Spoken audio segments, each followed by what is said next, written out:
Global ITI के YouTube channel में आप सभी का एक बार फिर से स्वागत है। आज जो है हम फिटर सेकेंड ईयर का फिटर थ्योरी का जो है सेकेंड ईयर का जो है हम वो ऑब्जेक्टिव क्वेश्चंस करने वाले हैं, जो कि हमने आप लोगों से पहले ही बोला था कि हम लोग 500 महत्वपूर्ण क्वेश्चन के जो 500 इंपॉर्टेंट क्वेश्चन हैं उसके सीरीज हम लोग चलाएंगे। ठीक है, मतलब 500 जो इंपॉर्टेंट क्वेश्चन है उसको हम सॉल्व करेंगे।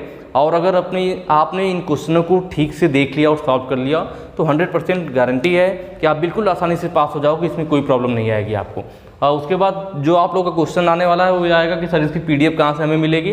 तो उसके लिए मैं बता दूँ, आपको जो है इस वेबसाइट पे जाना है www.globaliti.org। ठीक है, इस वेबसाइट को ओपन करना है। इस वेबसाइट को ओपन करेंगे तो वहाँ पे आपको कोर्स का ऑप्शन दिखेगा।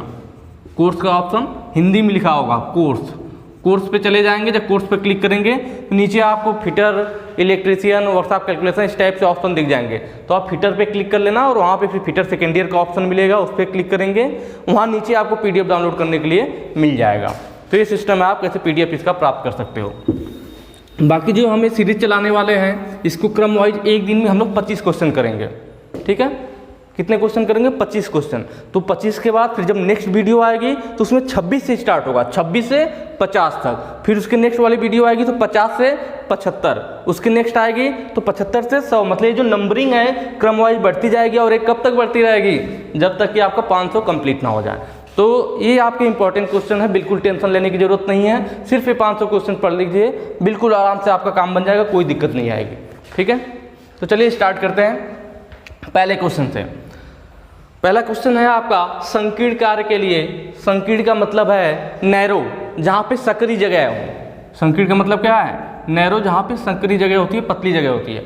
तो उस कार्य के लिए किस विशेष फाइल का उपयोग किया जाता है, किस स्पेशल फाइल का उपयोग किया जाता है? आपके सामने 4 ऑप्शन है, pillar file, square file, Dreadnought file और स्विच पैटर्न फाइल। ठीक है, जिन लोगों ने पढ़ा होगा उन्हें बिल्कुल आसानी से समझ में आ गया होगा यहाँ पे कौन सा ऑप्शन सही होना चाहिए। चाहे आपने सेल्फ स्टडी की हो, अपने कॉलेज में स्टडी की हो, या तो आपके पास कोरोना के टाइम पे घर पे भी बैठकर पढ़ने का माहौल था हमारे पेड क्लासेस के द्वारा। जिन्होंने ज्वाइन कर रखा होगा बिल्कुल अच्छे से उन्हें समझ में आएगा और आप देखना सारे क्वेश्चन आसानी से कर पाओगे। कोई भी ऐसा क्वेश्चन नहीं होगा जो आपसे बच जाए। ठीक है, और जिन्होंने अभी नहीं लिया था उनके लिए भी काफ़ी समय, अभी आपके पास 1 महीने का समय है। आप अभी भी कोर्स को ज्वाइन कर सकते हो। कैसे ज्वाइन करना आप जाके चैनल पर देख लीजिए।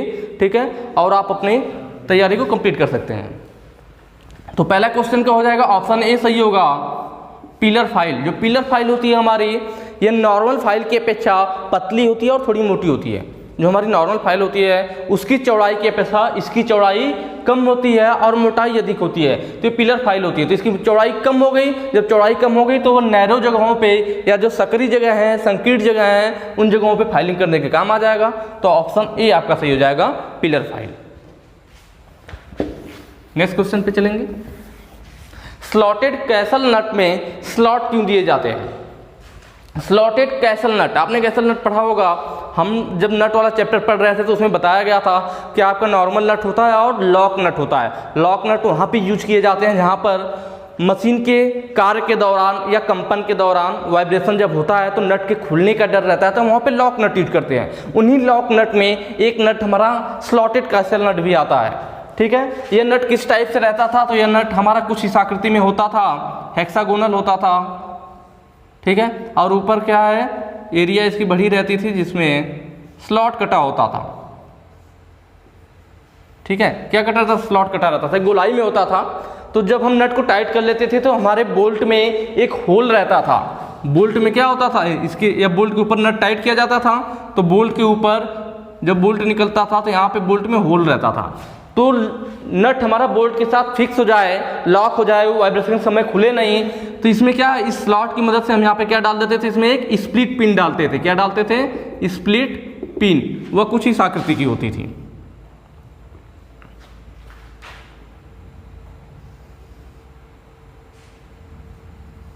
एक लंबा एक छोटा, इस पिन को डाल करके दोनों टांगे दोनों तरफ मोड़ देते थे जिससे हमारा नट लॉक हो जाता था। तो यहीं पे क्वेश्चन पे पूछ रखा था कि स्लॉटेड कैसल नट में स्लॉट क्यों दिए जाते हैं। तो पहला ही ऑप्शन आपको दिख रहा होगा, स्प्लिट पिन को फिक्स करने के लिए, इसीलिए दिया जाता है यह स्लॉट, ताकि उसमें से पिन चली जाए और नट को लॉक करे, उसे घूमने न दे। तो ऑप्शन आपका ए सही हो जाएगा। ठीक है, ऑप्शन ए सही होगा आपका। नेक्स्ट क्वेश्चन पे चलेंगे।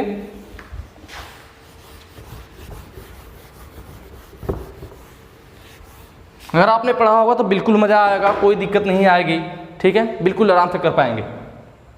नेक्स्ट क्वेश्चन है तीसरा, इस लिमिट गेज का नाम क्या है? आपके सामने फिगर में दिख रहा होगा, मैंने सारे जब भी पढ़ाया था आपको तो इसलिए बार बार मैं फिगर पे फोकस कर रहा था। फिगर जरूर ध्यान रखना है कि कोई भी चीज़ है तो वो कैसा दिख रहा है, आपको फिगर को देख के पहचान जाना है कि ये कौन सा आपका टूल है या इसका क्या नाम है, ठीक है, उसी से आप इसके काम को भी याद रख पाओगे, प्लस आपका एक क्वेश्चन उसके नाम से ही पता चल जाएगा। तो यहाँ पे भी देखिए सेम क्वेश्चन आया हुआ, लिमिट गेज का नाम क्या है। और जैसा कि आपको पता है आपके एग्जाम में 50% क्वेश्चन फिगर वाले आते हैं, 50% नॉर्मल, मतलब 50 क्वेश्चन होते हैं जिसमें से 25 क्वेश्चन फिगर वाले होंगे और 25 क्वेश्चन नॉर्मल होंगे,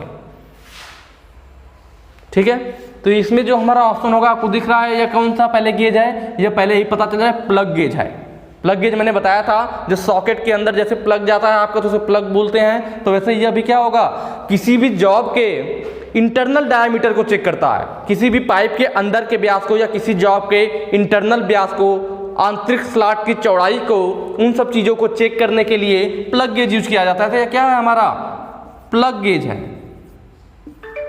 लेकिन कौन सा प्लग गेज है, तो अगर हमारा नॉर्मल हो, एक गो साइड इधर और एक साइड नॉट गो होता है, अगर दोनों हिस्सा इस टाइप से बना हुआ है, एक इधर हो एक उधर हो, तो सिलिंड्रिकल प्लग गेज नॉर्मल हो जाएगा। और एक होता है जिसमें दोनों सिरा एक ही साइड दे देता है, गो और नॉट गो। गो वाला लंबा होता है जो पहले होता है और उसके पीछे नॉट गो होता है। जब दोनों एक ही साइड दे दे तो उसे प्रोग्रेसिव प्लग गेज बोलते हैं। क्या बोलते हैं, प्रोग्रेसिव प्लग गेज। देखिए प्रोग्रेस पे है ना, एक है उसके बाद दूसरा है, ऐसा लग रहा है प्रोग्रेस कर रहा है, दोनों एक तो एक साइड उस साइड हो जाता तो नॉर्मल प्लग गेज हो जाता, जिसे सिलिंड्रिकल प्लग गेज कहते हैं। इसमें दोनों एक ही साइड है, एक है थोड़ा सा कम फिर थोड़ा सा ज़्यादा, मतलब एक दूसरे से प्रोग्रेस कर रहे हैं, तो इसीलिए इसको प्रोग्रेसिव प्लग गेज कहते हैं। इंटरनल डायमीटर चेक करने के काम आता है। ऑप्शन आपको दिख रहा होगा यहाँ पे, plain ring gauge, taper plug gauge, progressive, double ended plug gauge. तो मैंने आपको बताया ऑप्शन सी सही होगा, प्रोग्रेसिव प्लग गेज, ठीक है। नेक्स्ट क्वेश्चन देखेंगे, इस गेज का नाम क्या है, ठीक है। इस गेज का नाम इसने पूछ रखा है, तो यह आपको फिगर दिख के पता चल रहा होगा कैसा बना हुआ है, गोल बना हुआ है। और मैंने आपको बताया था गोल गोल रिंग की जैसे, रिंग मतलब अंगूठी जो हम उंगली में पहनते हैं। अंगूठी कहाँ पहनते हैं, उंगली के ऊपर। इसका मतलब यह डायामीटर तो चेक करेगा लेकिन बाहरी डायामीटर, इंटरनल डायमीटर चेक करने के लिए प्लग गेज अभी हमने देखा, बाहरी डायमीटर चेक करने के लिए रिंग गेज होता है हमारा। नाम से ही पता चल जाना, रिंग मतलब अंगूठी, अंगूठी को हम ऊपर पहनते हैं, और यह भी दिख रहा है कि यह उंगली के ऊपर पहना जा सकता है, इसका मतलब यह भी रिंग है। लेकिन रिंग क्या है, अंगूठी ना होकर के यह रिंग गेज है आपका, ठीक है। तो अब एक ऑप्शन में आपके कौन सा गेज है, ring gauge, plug gauge, taper ring gauge, taper plug gauge. तो देखिए प्लग गेज यहाँ भी ये दोनों तो पहले ही कैंसिल हो गए, कोई सवाल ही नहीं है, दो बचा, रिंग गेज और टेपर रिंग गेज। तो देखिए नॉर्मल है पूरा, अगर टेपर में रहता तो टेपर रिंग गेज हो जाता, पर नॉर्मल होल दिख रहा है इसका, सिलिंड्रिकल होल है तो इसे सिलिंड्रिकल रिंग गेज या रिंग गेज कह सकते हैं। इसका मतलब ऑप्शन ए सही होगा, ठीक। नेक्स्ट चलते हैं,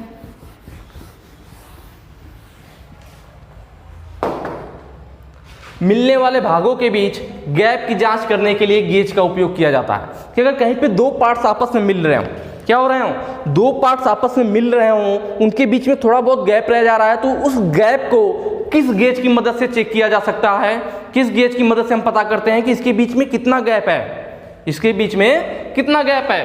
तो आप यहाँ ऑप्शन देख रहे होंगे, slip gauge, plug gauge, filler gauge, त्रिज्या गेज। त्रिज्या गेज को रेडियस गेज भी कहते हैं। तो हम यहाँ पे ऑप्शन सही करेंगे सी वाला, फिलर गेज। मैंने आपको बताया था फिलर गेज, ठीक है। फिलर का मतलब फिल हो जाना, मैंने इसी तरह से आपको याद करवाया था, बिल्कुल इसी तरीके से, ताकि आपको याद रहे, कंफ्यूज ना हो कि मान लीजिए एक पार्ट ए है, दूसरा पार्ट इसके साथ एक और है, दो पार्टों को हमने चिपका करके रखा, लेकिन इनके बीच में हल्का फुल्का गैप रह जाएगा। तो वह गैप कितना है, तो मैंने आपको बताया था कि फिलर गेज इस टाइप से होता है, ठीक है। इसमें कई सारी हमारे ब्लेड लगी होती हैं, कई सारी पत्तियां होती हैं, और उन पत्तियों पे उनकी थिकनेस अंकित की गई होती है कि यह 0.02 mm मोटी है, 0.03 mm मोटी है, या 0.08 mm मोटी है।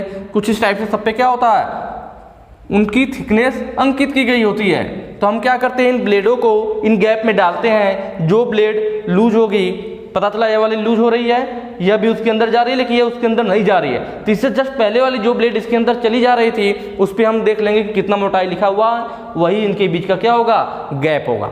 या फिर जब ज़्यादा गैप होता है तो हम 2-3 ब्लेडों को एक साथ मिला करके भी उसमें यूज कर सकते हैं, फिर तीनों ब्लेड की वैल्यू को जोड़ लेते हैं, हमें पता चल जाता है।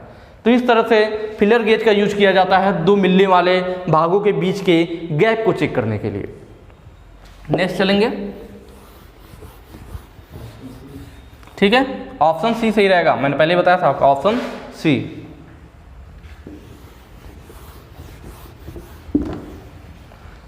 स्लिप गेज को साफ करने के लिए किस मटेरियल का उपयोग किया जाता है? ठीक है, क्वेश्चन बहुत ही मजेदार है, आपने पढ़ा होगा तो बिल्कुल आसानी से समझ में आ रहा होगा कि जो हमारा स्लिप गेज होता है, स्लिप गेज का यूज स्लिप गेज को साफ करने के लिए किसका यूज करते हैं? आपके सामने 4 ऑप्शन है, मोम, मिट्टी का तेल, घुलनशील तेल, कार्बन टेट्राक्लोराइड। तो यहाँ पे ऑप्शन डी आपका सही होगा, कार्बन टेट्राक्लोराइड। कार्बन टेट्राक्लोराइड की मदद से हम स्लिप गेज को साफ करते हैं, क्योंकि स्लिप गेज यूज करने के बाद उसके ऊपर जो भी हमारे बुरादे लग गए हों या गंदगी आ गई हो तो उन्हें साफ करने के लिए, साफ करके ही फिर दोनों स्लिप गेज का आपस में रिंगिंग मेथड से जोड़ा जाता है। ठीक है, तो स्लिप गेज का स्लिप गेज को साफ करने के लिए कार्बन टेट्राक्लोराइड यूज किया जाता है। नेक्स्ट है, लैपिंग प्लेट को चार्ज करने के बाद किस सामग्री से, किस मटेरियल से धोना है या किस मटेरियल से हम धोते हैं? लैपिंग प्लेट, लैपिंग होनिंग जब आपने पढ़ा होगा तो उसमें बताया गया था कि लैपिंग प्लेट को चार्ज किया जाता है। लैपिंग प्लेट को क्या किया जाता है? चार्ज किया जाता है। उसके बाद चार्ज का मतलब होता है कि उस पर अब्रेसिव पार्टिकल लगा देना जिससे कि वो लैपिंग की क्रिया कर सके। तो चार्ज करने के बाद फिर हम क्या करते हैं? चार्ज करने के बाद उस प्लेट को हम धोते हैं, साफ करते हैं। किससे धोते हैं? तो उसको धोया जाता है मिट्टी के तेल से। ऑप्शन बी आपका सही हो जाएगा कि लैपिंग प्लेट को चार्ज करने के बाद हम मिट्टी के तेल से धोते हैं उसको। नेक्स्ट क्वेश्चन है हमारा, स्लिप गेज को जंग से बचाने के लिए किस सामग्री का उपयोग किया जाता है? ये भी मैंने आपको बताया था कि स्लिप गेज को जंग से बचाने के लिए इसकी स्पेशली मैंने अलग से नोट भी करवाया था कि हम पेट्रोलियम जेली का यूज करते हैं। कई बार आपके एग्जाम में पूछा गया है, किसका यूज करते हैं? पेट्रोलियम जेली का। इसे एक और नाम से जानते हैं, acid free Vaseline. Acid free Vaseline. तो एसिड फ्री वैसलीन बोले या पेट्रोलियम जेली बोले, इन दोनों में से कोई एक आपको ऑप्शन में मिल जाएगा। तो उसका यूज किया जाता है स्लिप गेज को जंग से बचाने के लिए। हम स्लिप गेज पे पेट्रोलियम जेली को लगा के रख देते हैं जिससे कि आपके स्लिप गेज पे जंग ना लगे। नेक्स्ट क्वेश्चन देखेंगे, अगला है हमारा, विशेष आयाम के लिए स्लिप गेज का निर्माण करने की क्या है प्रक्रिया, क्या है? विशेष आयाम का मतलब है किसी विशेष डायमेंशन के लिए, स्पेशल डायमेंशन, कोई हमारी डायमेंशन और साइज हो उसके लिए स्लिप गेज का निर्माण करना होगा। स्लिप गेज के निर्माण का मतलब है कि स्लिप गेज अलग अलग साइज के आते हैं, तो उन 2 स्लिप गेजों को हम आपस में रगड़ करके उनके साइज को जोड़ सकते हैं। एक मान लीजिए स्लिप गेज है हमारा 10 mm मोटा, कोई 15 mm मोटा है, 3 दोनों को हम जोड़ देंगे 10, 15 तो 25 mm हो जाएगा। तो हमें जिस साइज का बनाना होता है, जिस साइज का हमारा जॉब होता है, किसी विशेष डायमेंशन के लिए हम स्लिप गेजों को आपस में जोड़ करके उस डायमेंशन का बना लेते हैं। हमें 25 का चाहिए तो 15 और 10 वाले इन दोनों स्लिप गेज को क्या करेंगे? पहले एक दूसरे से क्रॉस में रखते हैं, फिर सीधा घुमाते हैं जिससे कि इनके बीच में एयर ना रहे, वह निकल जाए, फिर आधा स्लाइड आगे करके फिर पीछे वापस सरका लेते हैं। तो इस तरह से हमारी दोनों स्लिप गेजें आपस में जुड़ जाती है और इस प्रकार स्लिप गेज के जोड़ने के मेथड को रिंगिंग प्रोसेस बोला जाता है। क्या बोलते हैं? Ringing process. तो वही चीज़ पूछ रहा है कि इस विशेष आयाम के लिए, स्पेशल साइज के लिए, स्पेशल डायमेंशन के लिए स्लिप गेज का निर्माण करने की प्रक्रिया क्या कहलाती है? तो ऑप्शन है, सबसे बड़ी स्लिप गेज के साथ रिंगिंग शुरू करें। ब्लॉक, देखिए ये तो कंफर्म हो गया कि स्लिप गेज को हमें निर्माण करना है, उन्हें जोड़ करके किसी साइज का बनाना है तो हमें रिंगिंग प्रोसेस करना पड़ेगा। स्लिप गेज को आपस में जोड़ने की विधि, आपस में जोड़ करके उनकी डायमेंशन बढ़ाने की विधि रिंगिंग प्रोसेस कहलाती है। लेकिन यहाँ पे आप देखेंगे तो अब रिंगिंग वाला 2 ऑप्शन दिख रहा है, ऑप्शन ए और ऑप्शन डी। ये दोनों तो गायब हो गए, इनसे मतलब ही नहीं है, हमें रिंगिंग से मतलब है। तो इसमें भी रिंगिंग दिख रहा है आपको, इसमें भी रिंगिंग दिख रहा है। तो बोल रहा सबसे बड़ी स्लिप गेज के साथ रिंगिंग शुरू करें सबसे छोटी स्लिप गेज के साथ। कि मान लीजिए आपके पास कई सारी स्लिप गेज है, तो पहले किनको जोड़ोगे? पहले बड़ी वाली स्लिप गेज को जोड़ोगे या पहले छोटी वाली को जोड़ोगे? तो हम शुरू करते हैं बड़ी वाली स्लिप गेज के साथ। ऑप्शन ए सही होगा। मतलब बड़ी से छोटी जोड़ते, पहले सबसे जो दो बड़ी वाली स्लिप गेज होंगे उन्हें आपस में जोड़ेंगे, फिर उससे छोटी वाली स्लिप गेज जोड़ेंगे, फिर उससे छोटी वाली, मतलब क्रम वाइज डिक्रीज करते जाते हैं। सबसे बड़ा से शुरू करते हैं और डिक्रीज करते जाते हैं उनके साइज, मतलब पहले सबसे बड़े वाले को जोड़ लेंगे, फिर उससे छोटे को, फिर उससे छोटे को, बारी बारी से उस पर छोटे छोटे को ऐड करते जाएंगे। तो यही हो जाएगा, सबसे बड़ी स्लिप गेज के साथ रिंगिंग शुरू करना चाहिए। नेक्स्ट क्वेश्चन है आपका, इस गेज का नाम क्या है? ठीक है, तो आपको एक गेज दिख रहा होगा, इसमें गो और नॉट गो दोनों एक ही साइड है। गो और नॉट गो हमारे दोनों एक ही साइड है। ठीक है, पहला हमारा गो रहेगा और दूसरा नॉट गो होता है। हम इनके जो एन्युअल लगे हुए इनके साइज को कम ज़्यादा कर सकते हैं। जैसे मान लीजिए पहले इनके बीच में 10 mm का गैप है, हम इसको चाहें तो 12 का कर ले, 13 का कर ले। ठीक है, इसके साइज को कम ज़्यादा किया जा सकता है। इस गेज के साइज को कम ज़्यादा कर रहे हैं, मतलब एडजस्ट कर रहे हैं, तो ऑप्शन में देखते हैं तो ऑप्शन डी दिख रहा है जिसमें एडजस्ट वर्ड लगा हुआ है, एडजस्टेबल स्नैप गेज। इसको हम 6 mm तक एडजस्ट कर सकते हैं। कितने? 6 mm तक इसको एडजस्ट किया जा सकता है। तो यह जो हमारा गेज है कौन सा गेज है? तो ऑप्शन डी सही होगा आपका, adjustable snap gauge. Next question पे चलेंगे।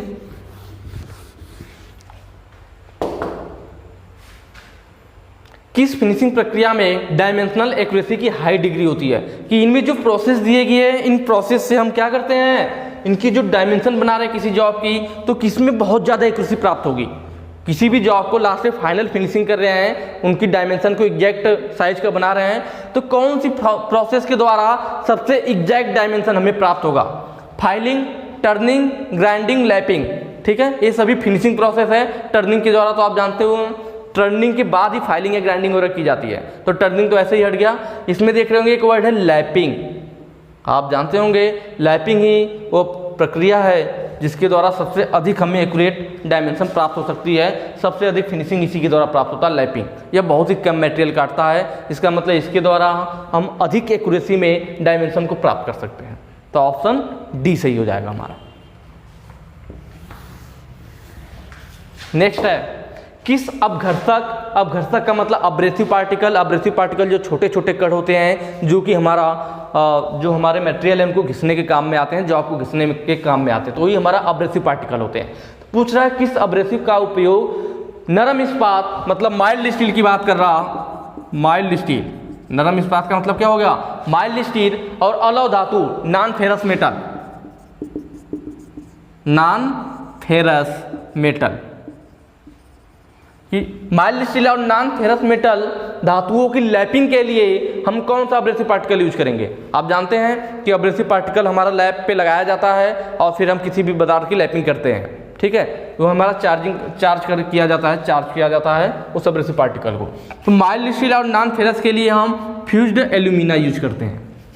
मैंने बताया था जब पार्टिकल के जो हमारे लैपिंग है, लैपिंग के हमने वो पढ़ा था, मटेरियल पढ़ा था कि किस किस का हमारा लैपिंग का मटेरियल बना होता है, तो उसमें बताया गया था फ्यूज्ड एल्यूमिना के बारे में कि जो फ्यूज्ड एल्यूमिना होता है हमारा एल्यूमिनियम ऑक्साइड वाला, तो फ्यूज्ड एल्यूमिना माइल्ड स्टील या नॉन फेरस मेटल के लिए यूज किया जाता है। और अधिक धातु काटना हो तो अनफ्यूज्ड एल्यूमिना भी आता है। फ्यूज्ड एल्यूमिना माइल्ड स्टील और नॉन फेरस मेटल के लिए, और अधिक धातु काटना हो तो अनफ्यूज्ड एल्यूमिना यूज किया जाता है। सिलिकॉन कार्बाइड भी यूज किया जाता है हार्ड स्टील और कास्ट आयरन के लिए। हार्ड स्टील या कास्ट आयरन का पूछ लेता कि उसके लिए कौन सा अब्रेसिव यूज होगा, तो सिलिकॉन कार्बाइड हो जाता। हार्ड स्टील या कास्ट आयरन के लिए सिलिकॉन कार्बाइड हो जाता, लेकिन यहाँ बात कर रहा था माइल्ड स्टील और नॉन फेरस मेटल के लिए, तो हमारा फ्यूज्ड एल्यूमिना सही होगा, ऑप्शन डी सही रहेगा।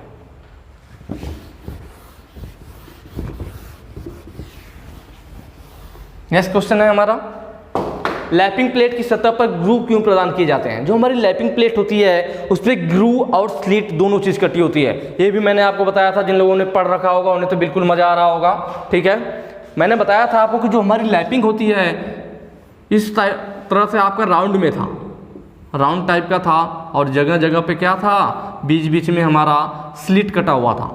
ठीक है, स्लिट कैसे होता है, यहाँ पे एक बोल्ट लगा हुआ था नट, और लंबाई में हमारा स्लिट कटा हुआ था, और बीच बीच में इस पे ग्रूव बने हुए थे। फिगर तो आप देख लेना आप लोगों ने, जो हमारी लैपिंग है, लैपिंग प्लेट में आपको फिगर दिखेगा, इस टाइप से ग्रूव्स बने होते हैं और एक सीधा स्लिट कटा होता है। ग्रूव्स बने होते हैं और क्या कटा होता है, स्लिट कटा होता है। तो जो हमारे एक ग्रुप्स बने होते हैं, इन ग्रुप्स में ही हमारे अब्रेसिव पार्टिकल भरे जाते हैं या लैब को चार्ज किया जाता है। लैब को चार्ज करने का मतलब उसमें अब्रेसिव पार्टिकल को भर देना, तो अब्रेसिव पार्टिकल इन ग्रुप्स में भरे जाते हैं, जो ग्रुप्स कटे हुए हमारे लैपिंग प्लेट पे, इन ग्रुप्स में अब्रेसिव पार्टिकल भरे जाते हैं। और जो स्लिट कटा होता है, स्लिट किस लिए होता है, तो स्लिट होता है इस लैब के साइज को, ये गोलाई में है, गोल डायमीटर है हमारा लैब, ठीक है, तो लैब के साइज को कम ज़्यादा करने के लिए यहाँ पे जब हम बोल्ट को टाइट करते हैं तो स्लिट कटा हुआ, स्लिट मतलब बीच में स्लिट कटा हुआ है ऐसे, तो जब इस बोल्ट को टाइट करेंगे तो फैलेगा, तो उसकी साइज बढ़ जाएगी। बोल्ट को लूज करेंगे तो ये नज़दीक आएगा, इसकी साइज घट जाएगी। तो मतलब आप कह सकते हैं जो स्लिट कटा हुआ है, स्लिट किस लिए यूज होता है, तो साइज को एडजस्ट करने के लिए, साइज को या कह लीजिए आकार को एडजस्ट करने के लिए, आकार को या साइज को एडजस्ट करने के लिए क्या होता है, हमारा स्लिट कटा होता है, या जो है लंबा सा स्लिट कटा हुआ। और जो ग्रुप्स हैं किस लिए हैं, तो अब्रेसिव पार्टिकल को पकड़ने के लिए। तो यहाँ पे हमसे पूछ रहा था ग्रुप्स के बारे में कि लैपिंग प्लेट की सतह पर ग्रुप्स क्यों प्रदान किए जाते हैं, तो ऑप्शन सी आपको दिख रहा होगा।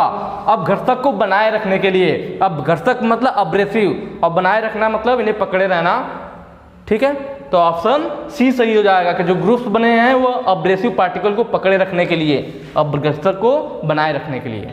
अगर ये स्लिट पूछता तो वह आपका साइज को एडजस्ट करने के लिए हो जाता, आकार को एडजस्ट करने के लिए, तो यहाँ पे ऑप्शन सी सही रहेगा। नेक्स्ट चलेंगे, सरफेस हार्डनिंग करने की विधि क्या है। यहाँ पे एक फिगर दिखा रखा है, ये आप जानते हैं केस हार्डनिंग का प्रोसेस है, ठीक है, हार्डनिंग में हमने पढ़ा था। केस हार्डनिंग में क्या होता है, जब किसी सरफेस की, किसी भी सरफेस की किसी भी जॉब की सिर्फ ऊपरी सरफेस को हार्ड किया जाए तो उसे केस हार्डनिंग या सरफेस हार्डनिंग बोलते हैं।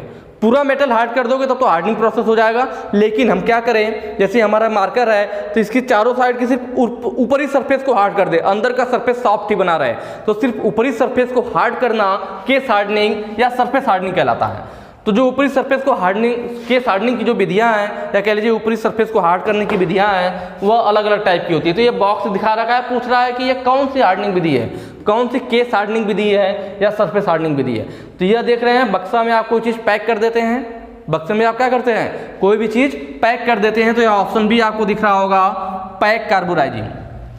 मैंने आपको बताया भी था पैक कार्बोराइजिंग में क्या होता है, इसमें हम मेटल को रखते हैं, कोयले वगैरह को डाल करके मेटल बीच में रखा रहता है, फिर इन्हें पैक कर दिया जाता है, फिर इन्हें भट्टी में गर्म किया जाता है, जिससे लकड़ी या जो कोयला होगा उसका कार्बन हमारे मेटल में प्रवेश कर जाता है, तो वही हमारा क्या होता है, पैक कार्बोराइजिंग कहलाता है, कि कार्बन की मात्रा हमने प्रवेश कराई पैक करके।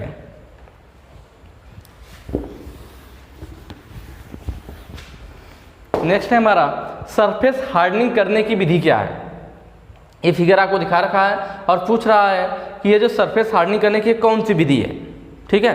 सरफेस हार्डनिंग का मतलब केस हार्डनिंग, मैंने बताया केस हार्डनिंग सिर्फ सरफेस को हार्ड किया जाए उसी को केस हार्डनिंग बोलते हैं, तो वही चीज़ है सरफेस हार्डनिंग या केस हार्डनिंग, ठीक है।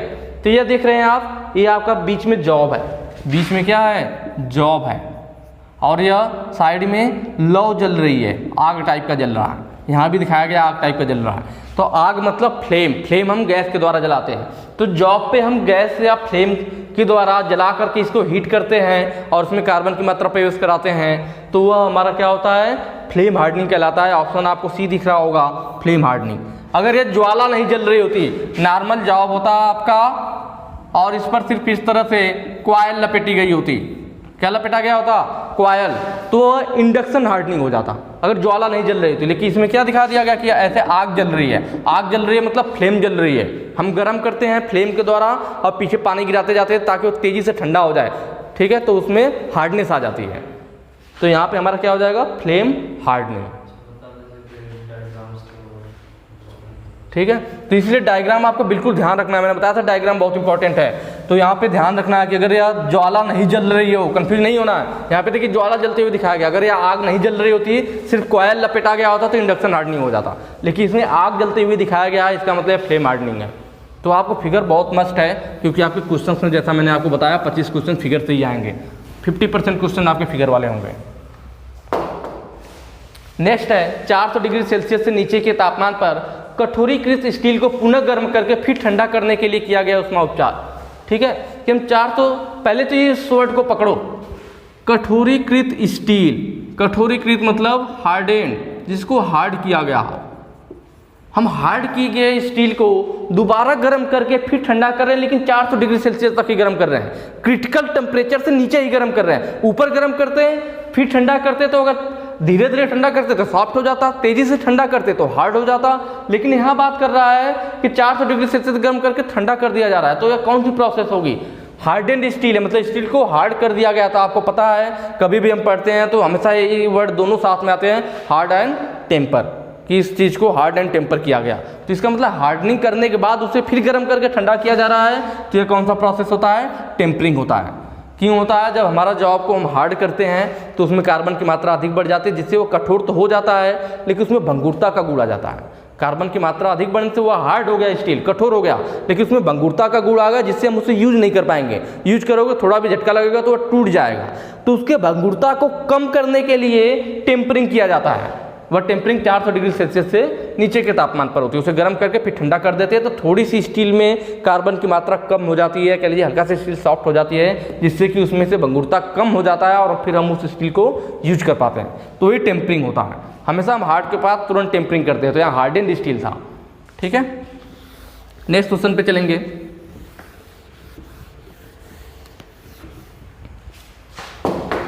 स्टील में टेम्परिंग प्रक्रिया क्यों की जाती है? स्टील में टेम्परिंग हम क्यों करते हैं? काटने की क्षमता बढ़ाने को जोड़ने के लिए, स्ट्रेस और स्ट्रेन को दूर करने के लिए, ग्रेन संरचना को परिष्कृत करने के लिए, कठोरता और टफनेस को रेगुलेट करने के लिए। देखिए टेम्परिंग की बात कर रहा है, तो अभी हमने पढ़ा टेम्परिंग। हार्ड के बाद हम टेम्पर कर रहे थे, क्यों कर रहे थे? क्योंकि उसमें भंगुरता का गुण आ गया था। उस भंगुरता को कम करने के लिए। भंगुरता का गुण कब आया? जब कठोरता अधिक हो गई। तो यहाँ पे ऑप्शन डी आप देख रहे होंगे, कठोरता और टफनेस को रेगुलेट करने के लिए। कठोरता ज़्यादा हो जाती है तो उसे हल्का सा कम करते हैं, उसी को रेगुलेट करते हैं टेम्परिंग के द्वारा, जिससे कि हम उस स्टील को यूज कर सकें। तो इसीलिए बोल रहा है कठोरता और टफनेस को रेगुलेट करने के लिए ही हम टेम्परिंग प्रोसेस करते हैं। तो ऑप्शन डी आपका सही हो जाएगा। नेक्स्ट क्वेश्चन है हमारा, स्टील में एनिलिंग का उद्देश्य क्या है? स्टील में एनिलिंग हम क्यों यूज करते हैं? आंतरिक स्ट्रेस को दूर करने के लिए। ऑप्शन सी आपको दिख रहा होगा, क्योंकि मैंने आपको बताया था कि जब किसी भी जॉब पे हम वर्किंग करते हैं, कोई भी जॉब है, जब हम उस पर वर्क कर रहे होते हैं, मान लीजिए किसी जॉब को मोड़ना है, तो जब उनसे मोड़ेंगे तो जहाँ से मुड़ेगी वहाँ पे क्या होगा? उनके आंतरिक स्ट्रक्चर में परिवर्तन हो जाएगा, जिससे अगर मान लीजिए आपकी जॉब सॉफ्ट रही होगी तो वहाँ पे जहाँ से वो मुड़ रही है वहाँ खिंचाव उत्पन्न होगा, तो वहाँ पे थोड़ी हार्डनेस का गुण आ जाएगा। तो पता चला हम जॉब को मोड़ने में या उस पर प्रोसेस करने में, प्रोसेस करते करते जॉब में जो प्रारंभिक में गुण थे वो गुण में परिवर्तन आ गया। अब उसमें हम फिनिशिंग ही नहीं कर पाएंगे, क्योंकि जॉब एक बार आपका मुड़ गया, पहले सॉफ्ट था, हम काम करते करते उसमें हार्डनेस का गुण आ गया, अब उस पर आप आगे काम ही नहीं कर पाओगे, फाइलिंग वगैरह ठीक से कर ही नहीं पाओगे। तो जॉब पे हम दोबारा वर्क कर सके, इसके लिए उसमें जो अंदर उसके स्ट्रक्चर में परिवर्तन आया है, जो स्ट्रक्चर में उसके स्ट्रेस आया है, उसको दूर किया जाता है एनिलिंग के द्वारा। ठीक है, तो एनिलिंग के द्वारा हम क्या करते हैं? आंतरिक स्ट्रेस को दूर करते हैं, ताकि हम जॉब पे पुनः वर्क कर सकें। तो ऑप्शन सी सही हो जाएगा। नेक्स्ट चलेंगे, इस की का नाम क्या है?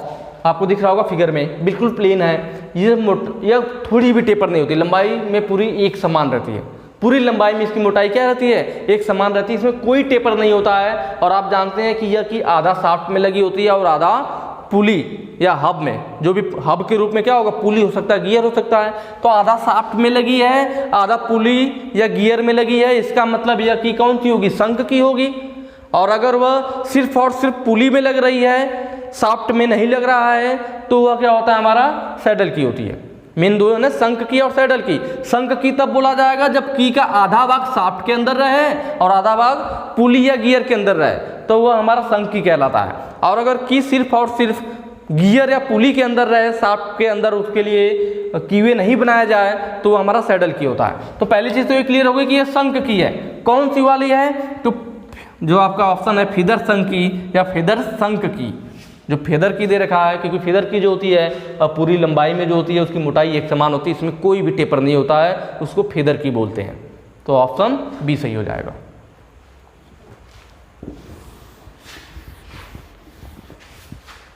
कुंजी का उद्देश्य क्या है? जो हम की लगा रहे हैं, अभी आपने की देखा, तो की किस उद्देश्य से लगाया जा रहा है? ऑप्शन ए आपको दिख रहा होगा, टार्क को संचारित करने के लिए। असेंबली के कार्य के लिए असेंबली भाग को लॉक करना, मिलने वाले भाग के बीच क्लियरेंस प्रदान करना। तो जो हमारा कुंजी यूज किया जाता है ऑप्शन ए सही होगा हमारा, टार्क को संचालित करने के लिए। कि मान लीजिए ये हमारा क्या है, शाफ्ट है, शाफ्ट के ऊपर यहाँ पे हमने कीवे काट दिया, इसके ऊपर क्या लगेगी हमारी पुली लगेगी, पुली लग गई या हब बोलते हैं इसे, और ये अंदर हमारा शाफ्ट हो गया। शाफ्ट में अब जो इसके ऊपर पुली या हब लगा हुआ उसमें भी कीवे काट दिया जाता है। आधा कीवे शाफ्ट में, आधा कीवे जो इसके ऊपर हब है, हब के अंतर्गत पुली या गियर हो सकता है। ठीक है, अब यहाँ पे हम की लगाएंगे, की आपकी इस टाइप से होगी। की का आधा हिस्सा शाफ्ट में होता है, आधा पुली में होता है। या की का क्या होगा, आधी मोटाई शाफ्ट में चली जाएगी और आधी पुली में चली जाएगी, मतलब हब में चली जाएगी। जब इन दोनों के बीच में की घुस जाएगा तब यह दोनों आपस में जाम हो जाएंगे। अब इस शाफ्ट का जो टार्क होगा वो हब या पुली में ट्रांसफर होगा। अगर हम की नहीं लगाते तो शाफ्ट अलग घूमता, पुली उसके साथ घूमता ही नहीं ना, क्योंकि इसके साथ कोई कनेक्शन ही नहीं हो पा रहा है। तो की हम इसलिए लगा रहे हैं ताकि जो शाफ्ट है और हब है, तो शाफ्ट का जो टार्क है, जो उस पर टार्क उत्पन्न होगा, जो शक्ति उत्पन्न होगी, वह हब या पुली को ट्रांसमिट हो सके। तो ऑप्शन ए दिख रहा होगा, टार्क को ट्रांसमिट करने के लिए या संचारित करने के लिए किसको संचालित करेगा, हब या पुली को। तो ऑप्शन ए सही हो जाएगा कि क्या उद्देश्य है की का, तो ऑप्शन ए सही रहेगा आपका।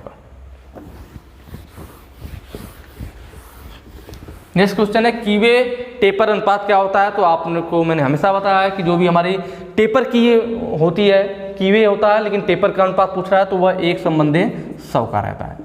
किसका रहता है, 1:100 का। ऑप्शन देख रहे होंगे आप, ऑप्शन डी सही है, 1:100। कौन सा ऑप्शन सही है, ऑप्शन नंबर डी। ठीक है, नेक्स्ट क्वेश्चन पे चलते हैं। इस की का नाम क्या है, लेकिन देख के पता चल जा रहा है, फिगर में दिखाया भी गया है। यह आपकी शाफ्ट है, इसके ऊपर यह पुली या गियर लगा हुआ है, पुली या गियर को हब बोलते हैं। तो यह आपका शाफ्ट हो गया, इसके ऊपर पुली या गियर लगा हुआ है। ठीक है, तो यह आपकी की है, की बाहर पहले दिखाया गया था, यह की लगी हुई, की आधा आपकी पुली या हब में है, की आधा हब में है और आधा शाफ्ट में है। इसका मतलब है कौन सी की है, शंख की है, आधा शाफ्ट में है और आधा हब में है। तो यह शंख की है। कौन सी शंख की है, तो फिगर में देखिए ध्यान से, इधर की मोटाई ज्यादा दिख रही है, इधर की मोटाई कम दिख रही है। फिगर जो बनाया गया है इस टाइप से, तो की में देख रहे हैं इधर की मोटाई कम दिख रही है, इधर का ज्यादा दिख रहा है। इसका मतलब कैसा है कि टेपर में है। पहले तो ये पता चल गया था शंख की है, लेकिन कैसे है, टेपर में है। तो ऑप्शन ए आपको दिख रहा होगा, टेपर शंख की। ठीक है, बिल्कुल आसान है। फिगर बिल्कुल ध्यान में रखना है आप लोगों को, बहुत ही आसान क्वेश्चन होता है। फिगर रहेगा, कोई भी अगर आपने ठीक से ध्यान में रखा हुआ है तो तुरंत आंसर सही होगा बिना किसी कंफ्यूजन के। 23 नंबर पे है, कठोर या भंगुर सामग्री पर स्व टैपिंग के लिए, सेल्फ टैपिंग के लिए किस प्रकार के मेटल स्क्रू उपयोगी हैं। किस प्रकार के मेटल स्क्रू उपयोगी है, किस लिए, सेल्फ टैपिंग के लिए। सेल्फ टैपिंग मतलब ऐसे स्क्रू जो खुद ही थ्रेड काट के सेट हो जाएं। इन स्क्रूज के लिए हमें जॉब में थ्रेड नहीं काटा जाता, जॉब में सिर्फ होल रहता है या कुछ में होल भी नहीं होता है। यह स्क्रू खुद उसमें थ्रेड काटता है और अपना सेट हो जाता है, जिससे कि वाइब्रेशन के समय वह स्क्रू ढीला ना हो। जहाँ पे वाइब्रेशन होता है, ढीला होने का डर रहता है, वहाँ पे हम सेल्फ टैपिंग स्क्रू यूज करते हैं। आप दीवारों वगैरह में देखते होंगे, जब हम होल करते हैं, हैंगर वगैरह लगाते हैं, तो उसमें एक वाइट कलर की बीट डाल दी जाती है और उसमें फिर बाहर से एक स्क्रू टाइट करते हैं। तो उसमें भी वो स्क्रू क्या होता है, खुद थ्रेड काटते हुए सेट होता है। उसमें थ्रेड नहीं कटा होता, स्क्रू में थ्रेड होता है। वह स्क्रू जो होता है उसमें खुद थ्रेड काटते हुए सेट हो जाता है, तो वो सेल्फ टैपिंग स्क्रू होता है।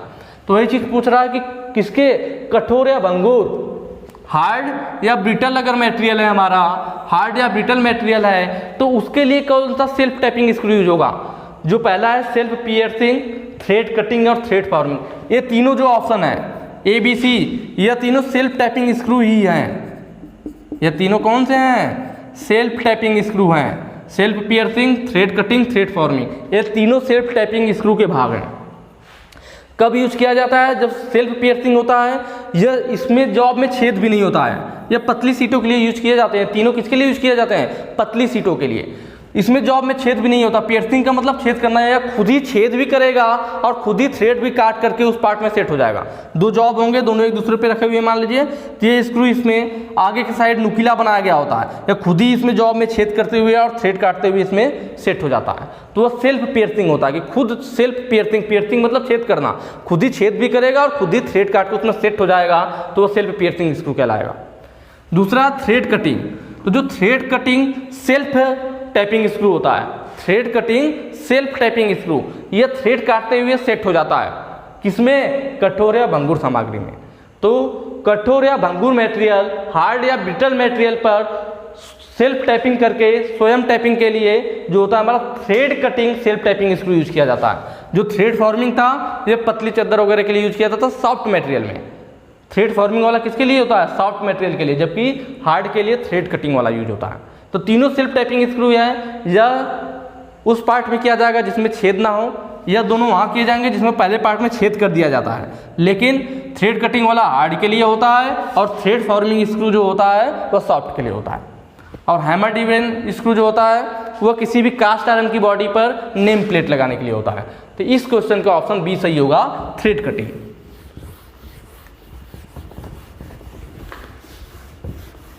नेक्स्ट क्वेश्चन है हमारा, विंग नट का उपयोग कहाँ किया जाता है? तो विंग नट आपने देखा होगा इस टाइप से होता है, पंख के जैसा बना हुआ होता है, ठीक है, बीच में हमारा होल होता है। कहाँ लगा होता है?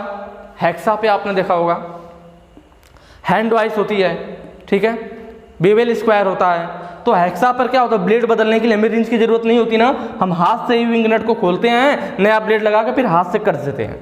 ऐसे ही आपका जो हैंड वाइस होती है वहाँ भी हाथ से ही हम विंग नट को खोलते हैं और टाइट कर देते हैं। तो ऐसे स्थान जहाँ पे हमें स्क्रू को हाथ से ही टाइट और लूज करने की आवश्यकता होती है वहाँ पे विंग नट यूज किया जाता है, ठीक है। आपने वीडियो देखा होगा तो वहाँ मैंने बताया था, तो यहाँ ऑप्शन देख रहे होंगे आप, तो ऑप्शन सी दिख रहा है, रिंच के बिना ढीला और कस करने के लिए। ढीला मतलब लूज, कस मतलब टाइट, मतलब बिना रिंच के लूज और टाइट करने के लिए, ढीला और कस करने के लिए विंग नट का उपयोग किया जाता है।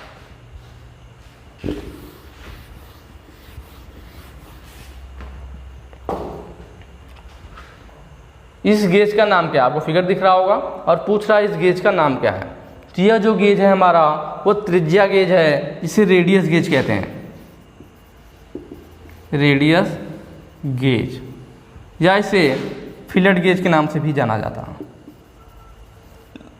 ध्यान देना, मैं फिलेट कह रहा हूँ, फिलर नहीं कह रहा हूँ, फिलर गेज अलग होता है, फिलेट गेज या रेडियस गेज, ठीक है। थोड़ा सा फिगर इसने सही से नहीं बनाया है, यह हल्का सा इसमें उभरा हुआ बनाना चाहिए था, और इसमें हल्का डाउन, अवतल और उत्तल सतहों को यह चेक करता है ना, अवतल और उत्तल सतहों को यह चेक करता है। तो यह फिगर इस टाइप से अगर जहाँ आपको बना हुआ दिख जाए तो यह कौन सा है? यह हमारा रेडियस गेज है या फिलेट गेज है, ठीक है। तो इसके आगे जो है 25 क्वेश्चन तक होगा। अब इसके आगे जो है 26 नंबर से हम नेक्स्ट वीडियो में लेकर के आएंगे 26 से 50 तक। जैसा कि मैंने बताया यह सीरीज हमारी चलने वाली है 500 क्वेश्चन तक। और आपको मैं बता दूं कि अगर आप वीडियो पहले भी देखते रहेंगे, भले ही भगा के देख रहे थे, ठीक है, लेकिन इस टाइम आपको बिल्कुल भी वीडियो को स्किप नहीं करना है, क्योंकि अगर आप भगा करके देखते हो तो उसमें आपका कोई बेनिफिट नहीं है। क्वेश्चन आप ऐसे हजारों क्वेश्चन का ABCD पढ़ लोगे, उसका कोई मतलब नहीं है। हमारी वीडियोज आप देखते होंगे 25 क्वेश्चन नहीं होते हैं, 15 क्वेश्चन नहीं होते, लेकिन आधे घंटे से ज़्यादा क्यों हो जाती है? ऐसा क्यों है? क्योंकि हम यहाँ पे क्वेश्चन के साथ उस कॉन्सेप्ट को क्लियर करते हैं। अगर सिर्फ ABCD बताना होता तो बहुत ही आसान होता और जल्दी मैं क्लियर कर देता, ठीक है। तो हम कॉन्सेप्ट को क्लियर करते हैं, और अगर आप भी कॉन्सेप्ट को साथ में क्लियर करते चलेंगे तभी फायदा मिलेगा, तभी बेनिफिट होगा। ऐसे देखने का कोई मतलब नहीं है। तो इसीलिए वीडियो को स्किप नहीं करना है, आपको लगातार देखना है और कॉन्सेप्ट को साथ में क्लियर करते हुए चलना है, ठीक है। बाकी आप हमारे जानते हैं कि हमारा Aryan global private ITI college भी है। दूसरी चीज़ हमारी ITI कोचिंग है जो कि अभी बंद चल रही है, जल्दी स्टार्ट होगी तो आपको यूट्यूब पे बताया जाएगा। और आप ग्लोबल ITI यूट्यूब चैनल को सब्सक्राइब कर सकते हैं। प्लस अगर वीडियो पसंद आई है तो ज़्यादा से ज़्यादा शेयर कीजिएगा ताकि व्यूज अच्छे आएँ, ठीक है। नेक्स्ट है ITI यूथ यूट्यूब चैनल, आप इसे भी सब्सक्राइब कर सकते हैं। अभी हमारा दूसरा चैनल है जहाँ पे हम दूसरी इन्फॉर्मेशन देते रहते हैं, कभी कभी इस पर पहले आ जाता है, कभी इस पर आ जाता है, इसलिए आप दोनों सब्सक्राइब करके रखिए। तीसरा, आप टेलीग्राम चैनल पर जुड़ जाइए, वहाँ पे भी कुछ इन्फॉर्मेशन वीडियो अपलोड होने से पहले ही मिल जाती है। प्लस हमारी वेबसाइट जो कि सबसे बड़ी चीज़ है कि globalitti.org, आप यहाँ पे सारे PDF जो भी हम पढ़ा रहे हैं बिल्कुल फ्री कोई भी चार्ज नहीं है। आप वेबसाइट पे विजिट कीजिए, वहाँ पे ऑनलाइन टेस्ट दीजिए, PDF डाउनलोड कीजिए, अपना सिलेबस देखिए, सारी चीज़ें वेबसाइट पे उपलब्ध है। ठीक है, चलिए फिर नेक्स्ट वीडियो में मिलते हैं। Thank you.